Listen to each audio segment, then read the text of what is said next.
का भला होगा, भारत का भला होगा कांग्रेस के एक एक नियम कानून को खत्म करके उसकी जगह नया कानून बनाने से।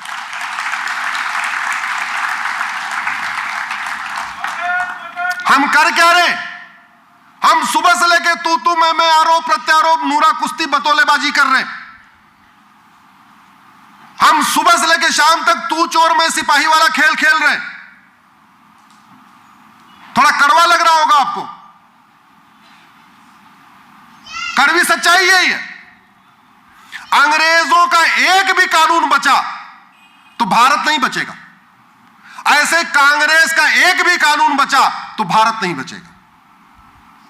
कांग्रेस ने मैं इसके लिए खुली चुनौती देता हूं और किसी भी फोरम पे मैं पब्लिक बहस करने के लिए तैयार हूं।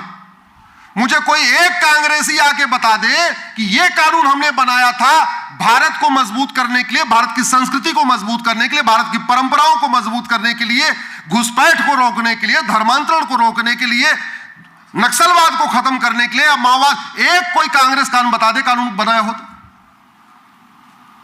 2010 में एफसीआरए जो कानून बनाया था वो बनाया गया था माओवादियों को फंडिंग कराने के लिए, जिहादियों को फंडिंग कराने के लिए, मिशनरियों को फंडिंग कराने के लिए, घुसपैठियों को फंडिंग कराने के लिए, देश विरोधी पत्रकारों को फंडिंग कराने के लिए, देश विरोधी लेखकों को फंडिंग कराने के लिए, देश विरोधी यूट्यूबरों को फंडिंग कराने के लिए वो एफसीआरए बनाया गया था। इसीलिए तो जब तक फंडिंग आएगी तब तक देश विरोधी कानून नहीं बंद होंगे। अगर आपको मोटापा ठीक करना है तो डाइट कंट्रोल करना पड़ेगा, मोटापा कम करना है तो क्या करना पड़ेगा? डाइट कंट्रोल करना पड़ेगा। देश विरोधी काम रोकना है तो उनकी जो डाइट आ रही उस डाइट को कंट्रोल करना पड़ेगा। इसलिए तो अगर धर्मांतरण रोकना, अच्छा एक चीज बताइए, मुगल क्या करने आए थे? राज करने आए थे, धर्मांतरण कराने आए थे? मुगल राज करने आए थे। अरे राज करने आए थे तो राज मिल गया तो राज करते रहते, धर्मांतरण करने की क्या जरूरत थी? अगर मुगल केवल लूटने आए थे तो लूट लिया था, फिर मठ मंदिर को तोड़ दिया। न मुगल यहां सत्ता के लिए आए थे न अंग्रेज सत्ता के लिए आए थे।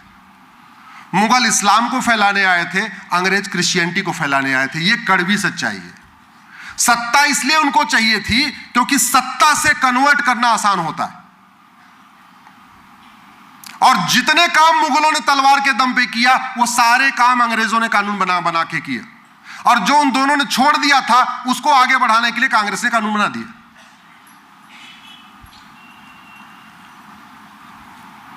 ये लब जिहाद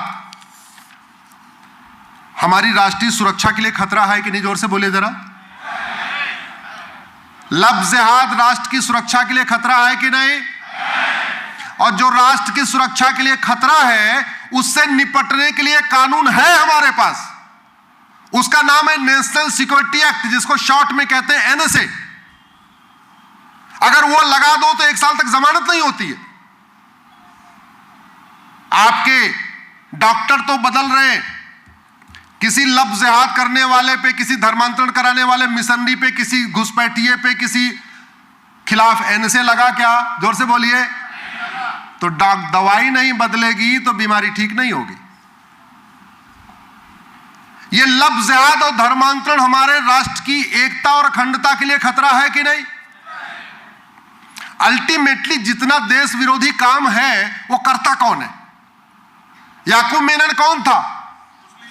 हाँ, कन्वर्टेड हिंदू। याकूब मेनन कौन था? कसाब कौन था? अफजल गुरु कौन था? पाकिस्तान में आडवाणी जी को, जेठमलानी जी को, मनमोहन सिंह जी को किन लोगों ने खदेड़ा? कन्वर्टेड हिंदुओं ने। भैया, भारत, पाकिस्तान, बांग्लादेश में कोई मुस्लिम नहीं था। 15वीं शताब्दी में 100% हिंदू थे यहां पे। बाबर के पहले कोई यहां कन्वर्टेड था ही नहीं, 100% हिंदू थे। यश चोपड़ा, प्रेम चोपड़ा, राजकुमार, राजेंद्र कुमार, सुनील दत्त, ये जितना अपना मकान, दुकान, खेत खलिहान छोड़ के भागे हैं, किसने भगाया उनको? कन्वर्टेड हिंदुओं ने। बांग्लादेश में हिंदुओं को कौन खदेड़ रहा है? कन्वर्टेड हिंदू। और आज भी कन्वर्जन हो रहा है। रुक गया क्या? नहीं।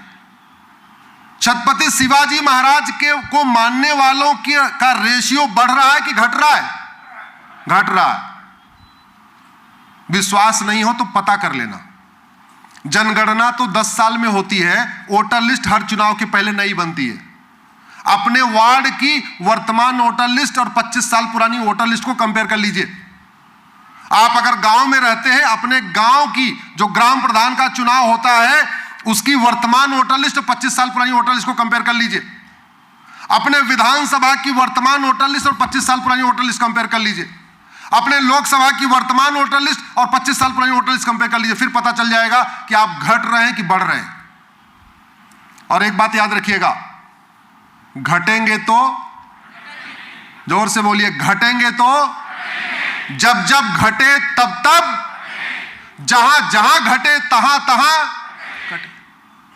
दुर्योधन के ननिहाल गंधार में घटे तो कटे, राजा भरत के ननिहाल कैकेयी में घटे तो कटे, फिर पाकिस्तान बन गया। दुर्योधन का ननिहाल गंधार, वहां घटे तो कटे तो अफगानिस्तान बन गया। बांग्लादेश में घट रहे हैं तो कट रहे, कश्मीर में घटे तो कटे। भारत के 9 राज्यों में घट चुके हैं, भारत के 800 जिलों में से 200 जिलों में घट चुके हैं, भारत के 6000 तहसीलों में से 1500 तहसीलों में घट चुके हैं, भारत के बॉर्डर पे 300 तहसीलें हैं, उनमें 300 की 300 तहसीलों में घट चुके हैं। इसलिए किसी गलतफहमी मत रहिएगा। और घटेंगे तो कटेंगे, और घटने का कारण है लब जिहाद, ड्रग जिहाद, घुसपैठ जिहाद, धर्मांतरण जिहाद, जनसंख्या जिहाद। और इनमें से जितने जिहाद हैं, ये कोई भी बिना कानून बनाए रोक ही नहीं सकते आप। सरकार बनाने से इसमें से कोई भी नहीं रुकेगा। और मैं कह रहा हूं, 1 साल में ये 5 के 5 जिहाद रुक जाएंगे, कल कानून बना दिया जाए तो। आप ये जो लब जिहाद होता है और ये धर्मांतरण है, ये इनडायरेक्ट वॉर है कि नहीं भारत के खिलाफ? और जो इनडायरेक्ट वॉर होता है उसको लीगल भाषा में कहते हैं वेजिंग वॉर। यहां बहुत सारे अधिवक्ता बंधु बैठे होंगे। वेजिंग वॉर के लिए पिछली वाले आईपीसी में भी प्रावधान था, इस वाले बीएनएस में भी प्रावधान है। वेजिंग वॉर में आजीवन कारावास, फांसी तक की सजा हो सकती है। लेकिन हमने वेजिंग वॉर को डिफाइन नहीं किया कि वेजिंग वॉर है क्या। सरकार केवल इतना कह दे कि लब जिहाद और धर्मांतरण राष्ट्र की सुरक्षा के लिए खतरा है, एक बार विधानसभा या संसद में प्रस्ताव पारित कर दे, पुलिस दनादन एनएसए लगाना शुरू कर देगी।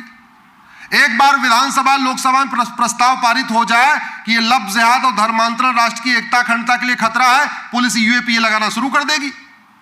एक बार वहां से प्रस्ताव पारित हो जाए कि ये लब जिहाद और धर्मांतरण ये इनडायरेक्ट वॉर है, वेजिंग वॉर है, पुलिस वेजिंग वॉर लगाना शुरू कर देगी। हम कहते हैं प्रस्ताव भी ना पारित करें, कम से कम फोन करके तो कह ही सकते हैं, अनऑफिशियली तो कह ही सकते हैं, काम करो, लगाओ इनके खिलाफ।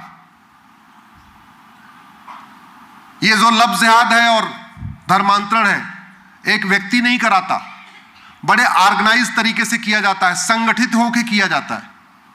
कई लोग मिलके करते हैं, कोई उनको इंफ्रास्ट्रक्चर देता है, कोई लिटरेचर देता है, कोई ब्रेन वॉश करता है, कोई पैसा देता है, सब ऐसे करते, संगठित होकर करते।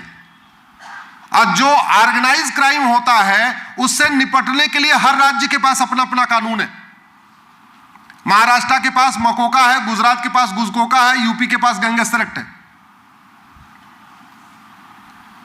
और लब जिहाद और धर्मांतरण से बड़ा देशद्रोह क्या हो सकता है कि आप भारत के लोगों को, जो भारत की संस्कृति को मानते हैं, भारत की परंपरा को मानते हैं, भारत के संविधान को मानते हैं, वसुधैव कुटुंबकम को मानते हैं, नारीतु नारायणी को मानते हैं, यत्र नारत्यु पूज्यते रमन्ते तत्र देवता को मानते हैं, सर्वमंगल मांगल्ये शिवे सर्वार्थ साधिकों को मानते हैं, equality, justice, liberty, fraternity, unity, national integration को मानते हैं, उनको आप विदेशी पंथ में कन्वर्ट कर रहे हैं। इससे बड़ा कोई देशद्रोह हो सकता है क्या? और देशद्रोह का भी प्रावधान है, पहले भी था, नए वाले बीएनएस में भी है। मैं पूरी जिम्मेदारी के साथ कह रहा हूं,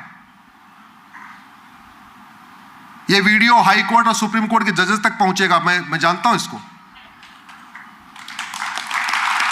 सरकार लफ्ज़ जिहाद और धर्मांतरण कराने वालों के खिलाफ 5 धारा लगाना शुरू कर दे, एनएसए, यूएपीए, वेजिंग वॉर, देशद्रोह और मकोका। लफ्ज़ जिहाद और धर्मांतरण और उनके मददगारों जो पूरे उनके सिस्टम में है, उनकी 100% प्रॉपर्टी जब्त करके, उनकी नागरिकता खत्म करके उनको आजीवन कारावास देना शुरू कर दे। मैं कह रहा हूं ज्यादा नहीं, 100-200 को दे दे, पूरे देश में शांति आ जाएगी। लफ्ज़